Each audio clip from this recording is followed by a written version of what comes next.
Good morning साथियों, स्वागत है आप सभी का विद्या जोन के ऑनलाइन प्लेटफॉर्म पर। दोस्तों, आज 7 जून 2026 संडे वीकली मॉक टेस्ट आता है यूपी पुलिस कांस्टेबल के लिए RWA के प्लेटफॉर्म पर। उसी के हिंदी के प्रश्नों को एनालिसिस करने वाले हैं यहाँ पर। ठीक है, तो कल आपका एग्ज़ाम है 8, 9 और 10 जून को। 3 दिन तक आपका एग्ज़ाम चलेगा यूपी पुलिस कांस्टेबल का। ठीक है, तो मॉक टेस्ट आपने लगाया है या नहीं लगाया? ठीक है, अब लगाने का समय भी नहीं है। तो मेरे साथ यहाँ पर जो मॉक टेस्ट आया है उसके सॉल्यूशन को देख लीजिएगा, एनालिसिस को अच्छे से करते हैं। ठीक है, ध्यान से सुनिएगा और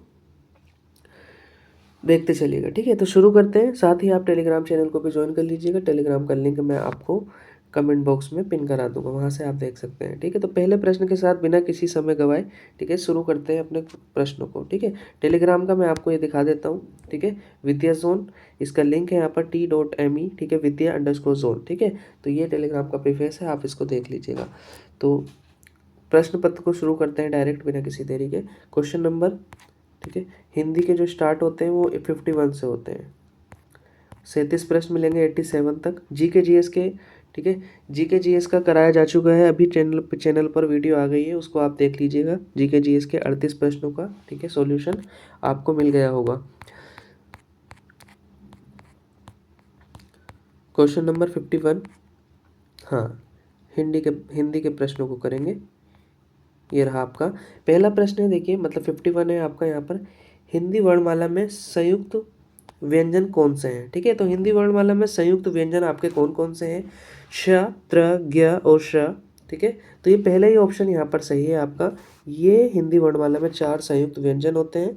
ठीक है, 2 भिन्न व्यंजनों के मेल से ये बनते हैं। ठीक है, अब मैं यहाँ पर आपको बता देता हूँ। देखिए, ये जो बनता है श, क्षत्रिय वाला श, तो ये बनता है क और सा से मिल करके बनता है। ठीक है, फटाफट से आप देख लीजिएगा, ये भी पूछा जा सकता है कौन सा कैसे बनता है। ये त और रा से बनता है त्र। जो ज्ञानी वाला ज बनता है ये आपका ज, और ये बनता है अंगा से। ठीक है, और जो श्रमिक वाला श होता है ये बनता है आपका श प्लस र से। ठीक है, तो ये 4 संयुक्त व्यंजन होते हैं। ठीक है, हिंदी वर्णमाला में। तो इसका आंसर जो हो जाएगा आपका, ठीक है, वो आपका ए ऑप्शन करेक्ट हो जाएगा। ठीक है, देखिए स जो सी ऑप्शन में दिए हुए हैं ये क्या है? ठीक है, ये ऊष्म व्यंजन है। ठीक है, ऊष्म व्यंजन है ये। और हिंदी वर्णमाला में मूल व्यंजनों की संख्या कुल कितनी मानी जाती है? 33 मानी जाती है। ठीक है, 33 मानी जाती है। नेक्स्ट क्वेश्चन पर चलते हैं। क्वेश्चन नंबर नेक्स्ट है हमारा, गरीबी एक अभिशाप है। गरीबी शब्द में कौन सी संख्या है? ठीक है, तो गरीबी एक अभिशाप है। इस गरीबी जो शब्द है इसमें कौन सी संज्ञा है? व्यक्तिवाचक, जातिवाचक, भाववाचक या समूहवाचक? देखिए, गरीबी एक भाव है। ठीक है, इससे जब किसी संज्ञा से, ठीक है, किसी के भाव, गुण, दशा और अवस्था का बोध होता है तो उसे भाववाचक संज्ञा कहा जाता है। सी ऑप्शन यहाँ पर आपका करेक्ट हो जाएगा। ठीक है, गरीबी एक अवस्था की, एक दशा की बोध कराती है। ठीक है, इसीलिए ये भाववाचक हो जाएगा। ठीक है, अगला सवाल, जैसे बुढ़ापा, ठीक है, मिठास, ये सब जो है भाववाचक संज्ञा होते हैं। आप भला तो जग भला, इस लोकोक्ति में आप कौन सा सर्वनाम है? ठीक है, आप भला तो जग भला। देखिए, आपका मतलब यहाँ पे जो है वो खुद से है, खुद भला तो जग भला। ठीक है, तो निजवाचक सर्वनाम यहाँ पर हो जाएगा। बी ऑप्शन आपका एकदम करेक्ट होगा। ठीक है, इसमें जो है, अगर हम खुद अच्छे हैं, स्वयं अच्छे हैं, तो संसार भी अच्छा प्रतीत होता है। तो यहाँ पर आप जो हो जाएगा वो निजवाचक सर्वनाम हो जाएगा। ठीक है, आगे चलें। नेक्स्ट क्वेश्चन है आपका 54। यह कपड़ा 2.5 मीटर का है। 2.5 कौन सा विशेषण है? ठीक है, तो गुणवाचक है, निश्चित संख्यावाचक है, अनिश्चित संख्यावाचक है या निश्चित परिमाणवाचक है? तो देखिए, यहाँ पर निश्चित देखिए, ये है तो जो है आपका परिमाणवाचक कितने मीटर है, लेकिन यहाँ पर निश्चित कर दिया कि जी 2.5 है, 2.5 मीटर। तो आपका यहाँ पर आंसर हो जाएगा निश्चित परिमाणवाचक। डी ऑप्शन यहाँ पर करेक्ट हो जाएगा। ठीक है, 2.5 मीटर। मीटर क्या है? ये एक परिमाण है। विशेषण 4 प्रकार के होते हैं, आप सभी जानते हैं। ठीक है, नेक्स्ट क्वेश्चन पर चलते हैं। क्वेश्चन नंबर नेक्स्ट है हमारा 55। 55 का जो है क्वेश्चन देखते हैं क्या है। उसने मुझसे पत्र लिखवाया। लिखवाया में कौन सी क्रिया है? ठीक है, जब कोई काम किसी से कराया जाता है, ठीक है। अब लिखवाया में कौन सी क्रिया सकर्मक, प्रथम प्रेरणार्थक, द्वितीय प्रेरणार्थक या नाम धातु क्रिया। देखिए जब कर्ता स्वयं किसी काम को न करके किसी दूसरे से काम कराता है तो उसको हम प्रेरणार्थक क्रिया कहते हैं। ठीक है। अब प्रेरणार्थक क्रिया भी आपकी दो तरह की होती है। ठीक है। मूल क्रिया लिखना से, ठीक है, लिखाना बनती है जो प्रथम प्रेरणार्थक है। ठीक है। और लिखवाना यहाँ पर क्या है, लिखवाया है। ठीक है। तो ये द्वितीय प्रेरणार्थक हो जाएगा। ठीक है, द्वितीय प्रेरणार्थक, सी ऑप्शन आपका करेक्ट हो जाएगा। लिखवाया में कर्ता किसी अन्य के माध्यम से पत्र लिखवा रहा है, इसलिए यहाँ पर क्या हो जाएगा, द्वितीय प्रेरणार्थक हो जाएगा। ठीक है। देखिए लिखना जो आपकी क्रिया होती है, इससे लिखाना बनता है और लिखवाना दो। तो लिखाना जो होता है वो प्रथम प्रेरणार्थक होता है और लिखवाना ये द्वितीय प्रेरणार्थक होता है। ठीक है। जैसे खाना का जो खिलाना होगा वो प्रथम प्रेरणार्थक हो जाएगा और खिलवाना ये द्वितीय प्रेरणार्थक हो जाएगा। ठीक है। तो वाह जाएगा जहाँ पर बीच में, तो वो द्वितीय प्रेरणार्थक में हो जाएगा। अगला सवाल है यहाँ पर, यह वह यहाँ वहाँ भटकता रहा, यहाँ वहाँ कौन सा क्रिया विशेषण है। ठीक है। यहाँ वहाँ में देखिए, यहाँ वहाँ किसको डिनोट कर रहा है, ये कि स्थान को डिनोट कर रहा है। तो यहाँ पर क्या हो जाएगा, स्थानवाचक क्रिया विशेषण हो जाएगा। ठीक है। स्थानवाचक क्रिया विशेषण हो जाएगा।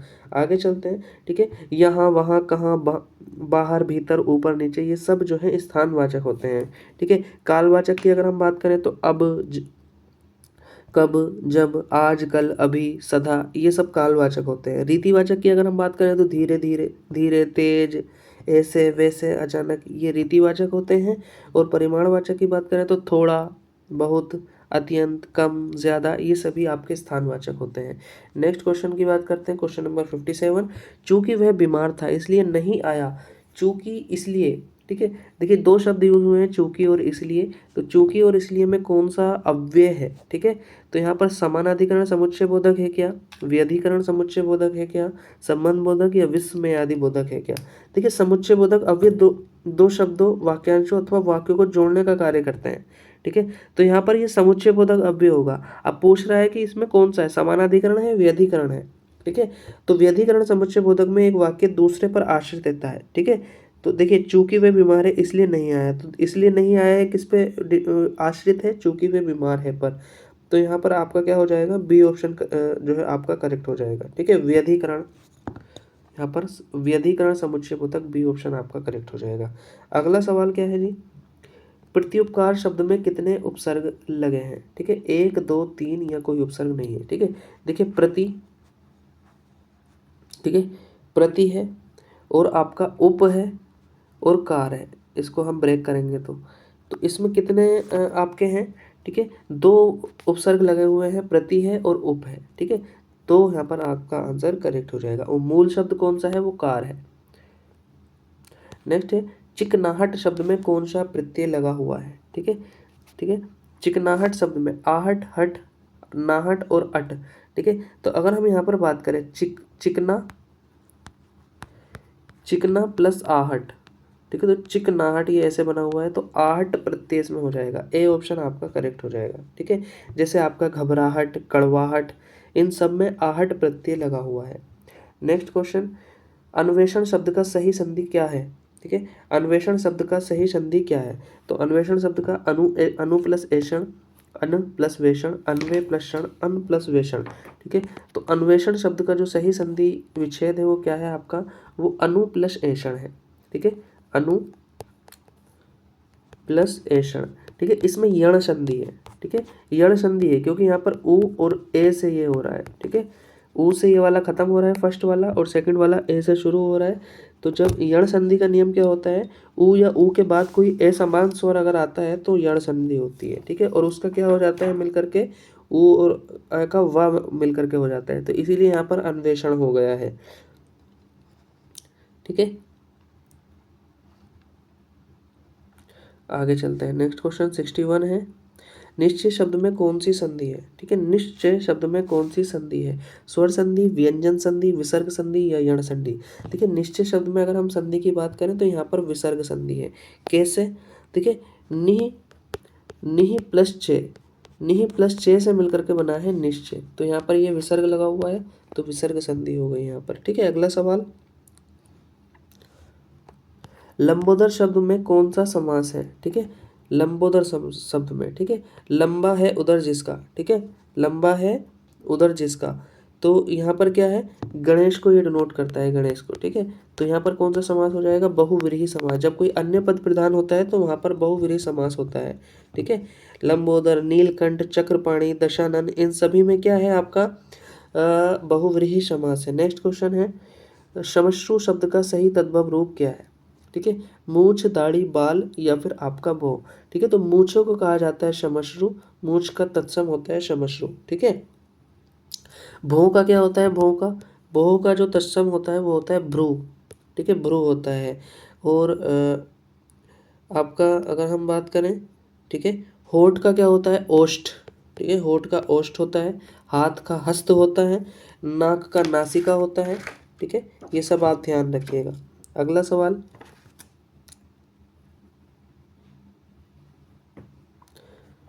निम्नलिखित में से कौन सा शब्द शिव का पर्यायवाची नहीं है, ठीक है। शिव का पर्यायवाची कौन सा नहीं है, देखिए शिव के पर्यायवाचियों की अगर हम बात करें तो त्रिलोचन है, उमापति है, पिनाकी है, शंकर है, महादेव है, नीलकंठ है, ये सभी शिव के पर्यायवाची हैं, ठीक है। तो मैंने अभी आपको क्या बताया, त्रिलोचन बताया, उमापति बताया, पिनाकी बताया, लेकिन पंकज नाभ जो है वो शिव का पर्यायवाची नहीं है। पंकज नाभ किसका पर्यायवाची है फिर, जिसकी नाभि से कमल निकला हो। पंकज नाभ कहते हैं जिसकी नाभि से कमल निकला हो, अर्थात विष्णु, ठीक है। तो विष्णु का पर्यायवाची है आपका पंकज नाभ, ध्यान रखना। विष्णु के अन्य पर्यायवाची की अगर हम बात करें तो पंकज नाभ हो गया, चक्रपाणि, पीताम्बर, दामोदर, माधव, जनार्दन, ठीक है। आगे चलते हैं, अगला सवाल है 65वां, आविर्भाव का सही विलोम शब्द क्या है, ठीक है। तो तिरोभाव, अभिभाव, प्रभाव और स्वभाव। तो आविर्भाव का अर्थ होता है प्रकट होना या उत्पन्न होना, इसका जो विलोम होता है वो होता है तिरोभाव, यानी कि अदृश्य हो जाना। नेक्स्ट क्वेश्चन 66, कर शब्द का अर्थ कौन सा नहीं है, ठीक है। कर का शब्द जो कर शब्द का अर्थ कौन सा नहीं है, तो यहाँ पर अगर हम देखें तो कर का जो है हाथ भी होता है, किरण भी होता है, टैक्स यानी कर भी होता है, नदी नहीं होता है, ठीक है। कर का अर्थ जो है नदी नहीं होता है। आगे चलते हैं, अगला सवाल है 67, निम्नलिखित में से कौन सा शब्द स्त्रीलिंग है, ठीक है। रास्ता, दही, ईर्ष्या और पानी। ईर्ष्या तू न गई मेरे मन से, ठीक है। तो ईर्ष्या यहाँ पर हो जाएगा आपका, उसको ईर्ष्या हो रही है, ठीक है। तो ईर्ष्या यहाँ पर आपका स्त्रीलिंग हो जाएगा। देखिए, उसका रास्ता छोड़ दो, तो रास्ता तो पुल्लिंग है। दही खट्टा है, ठीक है। दही आपको स्त्री, दही में बहुत ज़्यादा कन्फ्यूजन होता है। दही को कुछ लोग स्त्रीलिंग मानते हैं लेकिन दही पुल्लिंग होता है। पानी भी पुल्लिंग होता है, ठीक है, पानी गिर रहा है। तो नेक्स्ट क्वेश्चन 68, निम्नलिखित में से कौन सा शब्द सदैव एक वचन में प्रयुक्त होता है। प्राण, दर्शन, जनता, होश, ठीक है। अब देखिए, उसके प्राण निकल गए तो ये तो बहुवचन में होता है। उसके दर्शन हुए, ये भी बहुवचन में प्रयुक्त होता है। उसके होश उड़ गए, ये भी बहुवचन में प्रयुक्त होता है। लेकिन सी ऑप्शन यहाँ पर ये एक वचन में प्रयुक्त होता है, जनता, ठीक है। जनता आ रही है, सिंहासन खाली करो कि जनता आती है, ठीक है। तो सी ऑप्शन यहाँ पर करेक्ट हो जाएगा। 69, राजा ने ब्राह्मण को दान दिया। ब्राह्मण को कौन सा कारक है, ठीक है। तो कर्ता ने कर्म को, ब्राह्मण को दान दिया, ठीक है। तो यहाँ पर कौन सा कारक हो जाएगा, कर्म कारक, संप्रदान कारक, करण कारक, अपदान कारक। कर्ता ने कर्म को संप्रदान के लिए, ठीक है। तो राजा ने ब्राह्मण के लिए दान दिया, तो ये बहुत कंफ्यूजिंग है। यहाँ पर आप कर्मवाचक लगा देंगे, लेकिन ये क्या हो जाएगा, यहाँ पर संप्रदान कारक होगा, क्योंकि ब्राह्मण के लिए, ठीक है। कर्ता ने कर्म को करण से संप्रदान के लिए, तो संप्रदान वाला यहाँ पर हो जाएगा कारक। नेक्स्ट क्वेश्चन है, सीता से रोटी बनाई जाती है, ये किस वाच्य का उदाहरण है। तो कृतवाच्य, कर्मवाच्य, भाववाच्य, हेतुवाच्य, ठीक है। तो यहाँ पर कौन सा है, सीता से रोटी बनाई जाती है, तो कौन बनाई जाती है, रोटी बनाई जाती है। तो यहाँ पर रोटी प्रधान है और रोटी क्या है यहाँ पर, कर्म, तो कर्मवाच्य हो जाएगा यहाँ पर, ठीक है। बी ऑप्शन आपका करेक्ट हो जाएगा।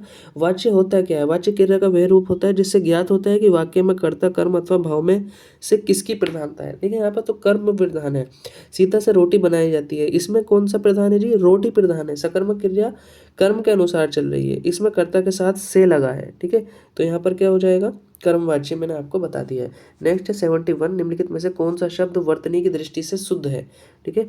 तो यहाँ पर अगर हम बात करें, देखो पहला ऑप्शन है आपके सामने व्यावसायिक, तो व्यावसायिक नहीं होता है, व्यावसायिक होता है, ठीक है, व्यावसायिक होता है। तो पहला तो गलत है, पहला गलत है। दूसरा यहाँ पर व्यावसायिक, हाँ दूसरा ही सही है यहाँ पर, आपका बी ऑप्शन करेक्ट हो जाएगा, व्यावसायिक। ठीक है, व्यवसाय से बना है व्यावसायिक। ठीक है, जैसे साहित्य से बनता है साहित्यिक। ठीक है, इतिहास से बनता है ऐतिहासिक। 72वां हो जाएगा, निम्नलिखित में से कौन सा वाक्य शुद्ध है? कौन सा वाक्य शुद्ध है?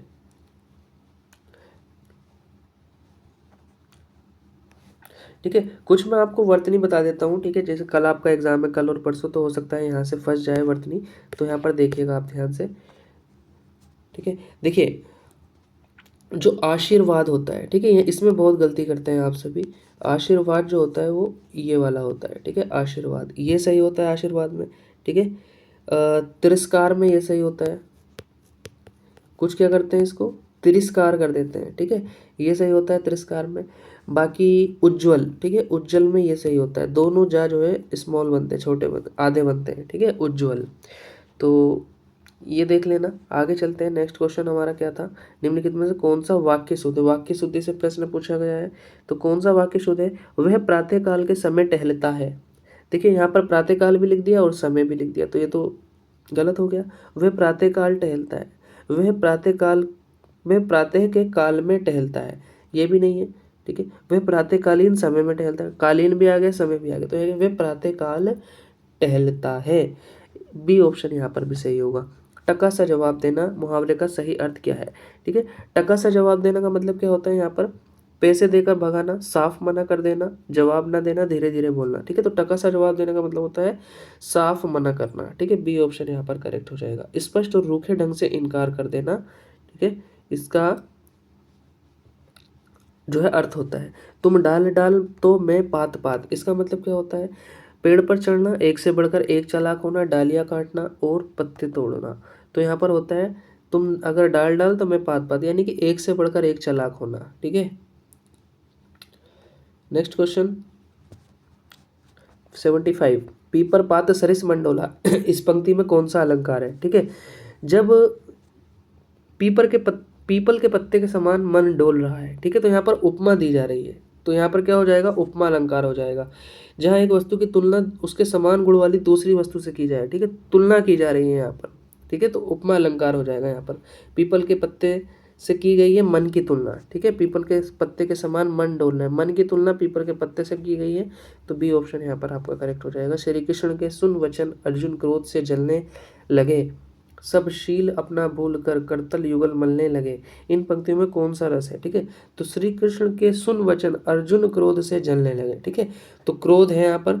ठीक है, और जिस जिस रस का स्थायी भाव क्रोध होता है उसमें होता है रौद्र रस। ठीक है, तो बी ऑप्शन यहाँ पर आपका करेक्ट हो जाएगा। ठीक है, स्थायी भाव की अगर बात करें तो आप सुन लीजिए एक बार। रौद्र रस का स्थायी भाव क्रोध होता है, वीर रस का उत्साह होता है, भयानक रस का भय होता है, विभत्स रस का घृणा होता है, जुगुप्सा। ठीक है, और वीर और रौद्र रस में प्राय भ्रम होता है। उत्साह वीर का और क्रोध रौद्र का भाव है। ठीक है, आगे चलते हैं नेक्स्ट क्वेश्चन पर। Question number 77। ठीक है, 77 क्या है आपका? कवित्व मनहरण छंद के प्रत्येक चरण में कितने कितने वर्ण होते हैं? तो कवित्व छंद के प्रत्येक चरण में कितने वर्ण होते हैं? ठीक है, तो 16, 26, 31 या फिर 33। तो 31 होते हैं भाई, सी ऑप्शन यहाँ पर आपका करेक्ट हो जाएगा, 31। ठीक है, ध्यान रखना 31 होते हैं। कवित्व या मनहरण एक वर्णिक छंद है जिसमें वर्णों की गणना की जाती है। इसके प्रत्येक छंद में 31 वर्ण होते हैं और अंतिम वर्ण क्या होता है? इसमें गुरु होता है। ठीक है, सवैया में कितने होते हैं? सवैया में, ठीक है, 22 से 26 वर्ण होते हैं। चौपाई में 16 मात्राएं होती है प्रत्येक चरण में। दोहा में, ठीक है, जो आपका प्रत्येक चरण में जो है आपका पहले और तीसरे में 13 और 11 मात्राएं होती हैं, चौथे में, दूसरे में। ठीक है, सोहटा दोहा का उल्टा होता है। चलिए, और छंद के दो प्रमुख भेद हैं, ध्यान रखना, मात्रिक और वार्णिक। नेक्स्ट क्वेश्चन, जिसकी कोई उपमा ना हो, ठीक है, उसको हम क्या कहते हैं? अनुपम। जिसके समान कोई दूसरा ना हो उसको अद्वितीय कहते हैं। जिसकी किसी से तुलना न की जा सके उसको अतुलनीय कहते हैं। ठीक है, जिसे मापा ना जा सके उसको अपरिमेय कहते हैं। दूसरा 79, कामायनी महाकाव्य में कुल कितने सर्ग हैं? ठीक है, ये जयशंकर प्रसाद जी का महाकाव्य है। इसमें कितने सर्ग हैं? 7, 12, 15 या फिर आपका 18। तो 15 सर्ग हैं। इसके सर्गों की बात करें तो यहाँ पर चिंता सर्ग है, आशा सर्ग है, श्रद्धा, काम, वासना सर्ग, लज्जा सर्ग, कर्म, सर्ग, ईर्ष्या, ईड़ा, स्वप्न, संग, निर्वेद, दर्शन, रहस्य और आनंद। ठीक है। रामचरितमानस में कितने कांड हैं? 7 कांड है। बाल कांड से उत्तर कांड तक ध्यान रखना। और कामायनी का प्रकाशन 1936 में हुआ था और 1936 में ही प्रेमचंद जी की मृत्यु भी हुई थी। और 1936 में ही आपने इतिहास में पढ़ा होगा अखिल भारतीय किसान सभा का आयोजन जो हुआ लखनऊ में हुआ था। नेक्स्ट है, आचार्य रामचंद्र शुक्ल ने हिंदी साहित्य के किस काल को वीरगाथा काल कहा है? ठीक है। तो भक्ति काल, रीतिकाल, आदिकाल या आधुनिक काल? तो आदिकाल को आचार्य रामचंद्र शुक्ल जी ने वीरगाथा काल कहा है। रामकुमार वर्मा ने इसे चारण काल कहा है। हजारी प्रसाद द्विवेदी ने आदिकाल, राहुल सांकृत्यायन ने सिद्ध सामंत काल और विश्वनाथ प्रसाद मिश्र ने वीर काल इसको कहा है। ठीक है। समय सीमा जो इसकी शुक्ल जी ने बनाई है वो 993 से 1318 ईस्वी तक। आगे चलते हैं। ज्ञानपीठ पुरस्कार से सम्मानित कितनी नावों में कितनी बार किस विधा की रचना है और इसके रचयिता कौन है? ठीक है। तो कितनी नावों में कितनी बार, ये सच्चिदानंद हीरानंद वात्स्यायन आज्ञे जी की है और ये काव्य संग्रह है। ठीक है, काव्य संग्रह है। आगे चलते हैं। 82वां प्रश्न है, ज्ञानपीठ पुरस्कार और पद्म विभूषण दोनों से सम्मानित हिंदी की प्रसिद्ध महिला साहित्यकार कौन है? ठीक है, तो ये महादेवी वर्मा जी हैं। ठीक है, फर्रुखाबाद जिले में इनका जन्म हुआ था। सी ऑप्शन करेक्ट हो जाएगा। आगे चलते हैं। अब आपका आ गया पैसेज। ठीक है, पैसेज का क्वेश्चन तो एक बार पढ़ लेते हैं। पहले क्वेश्चन पढ़ लेते हैं एक बार। क्वेश्चन नंबर आपके 83 से 87 तक है। तो क्वेश्चन नंबर 83 कहाँ है? ओहो, 83 क्वेश्चन भी काफ़ी अच्छा ये रहा। गद्यांश के अनुसार भारत में वर्ष 2024 तक भारत लगभग कितने इंटरनेट उपयोगकर्ता हो गए हैं? ठीक है, तो कितने हो गए हैं यहाँ पर गद्यांश में आपको स्पष्ट दिख रहा है 85 करोड़। ठीक है, यहाँ पर देखिए लिखा हुआ है 85 करोड़, तो यहीं से इसका आंसर हो जाएगा 85 करोड़ से अधिक। मतलब डिजिटल इंडिया के बारे में एक जो है पैसेज बना हुआ है। आज भारत विश्व की सबसे तेज़ी से बढ़ती डिजिटल अर्थव्यवस्थाओं में से एक है। ठीक है, ये तो वही पूरा पैसेज है। क्वेश्चन देखिएगा इसका 84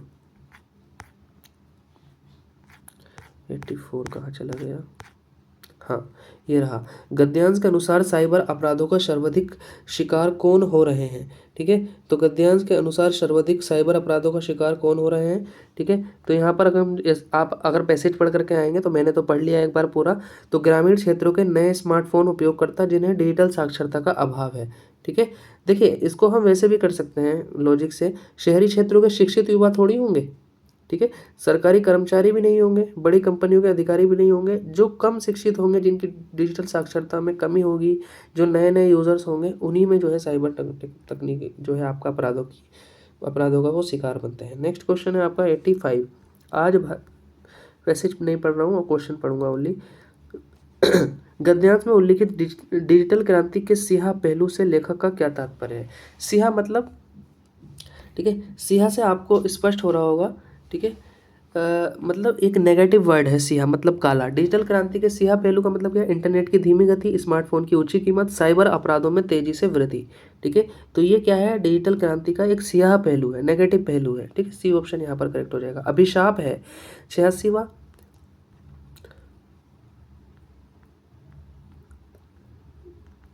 एक मिनट, 86वां प्रश्न देख लेते हैं। हाँ, ये रहा। गद्यांश के अनुसार साइबर अपराध की शिकायत दर्ज कराने के लिए कौन सा हेल्पलाइन नंबर है? ठीक है, तो गद्यांश में ही आपको लिखा हुआ दिख रहा होगा। देखो यहाँ पर ये रहा 1930। ठीक है, तो आंसर क्या हो जाएगा यहाँ पर? 1930। सी ऑप्शन यहाँ पर आपका करेक्ट हो जाएगा।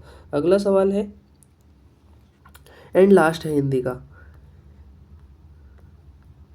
वह डिजिटल सुरक्षा की नींव पर खड़ा गद्यांश का सर्वाधिक उपयुक्त शीर्षक क्या होगा? तो गद्यांश जब आप पढ़ेंगे ना, तो इसका आपको उपयुक्त शीर्षक क्या मिलेगा? ठीक है, भारत की अर्थव्यवस्था के बारे में बात हो रही है, इतना तो आपको समझ में आ गया होगा। इंटरनेट की भी बात नहीं हो रही है, उत्तर प्रदेश पुलिस की उपलब्धियों की भी बात नहीं हो रही है, डिजिटल भारत संभावनाएं और साइबर सुरक्षा की चुनौतियों की बात हो रही है यहाँ पर। ठीक है, तो सी ऑप्शन यहाँ पर इसका करेक्ट हो जाएगा। तो ये थे आपके हिंदी के क्वेश्चंस। बाकी ये हमने जीके जीएस के देख लिए हैं। स्वर्ण क्रांति का संबंध किससे, ये सभी में हमने पिछली वीडियो में देख लिए हैं। आप सभी जा करके देख सकते हैं। ठीक है, तो थैंक यू सो मच। मिलते हैं नेक्स्ट वीडियो में। ऑल द बेस्ट आप सभी को। ठीक है, आपके एग्ज़ाम के लिए। ठीक है, बहुत मेहनत आपने की है, अच्छे से एग्ज़ाम को अटेम्प्ट करना। कल आपका एग्ज़ाम है। आप में से कुछ लोग जो है सेंटर तक के लिए रवाना हो गए होंगे, जिनका कल एग्ज़ाम है। ठीक है, तो फिर से ऑल द बेस्ट सभी को। थैंक यू सो मच, धन्यवाद।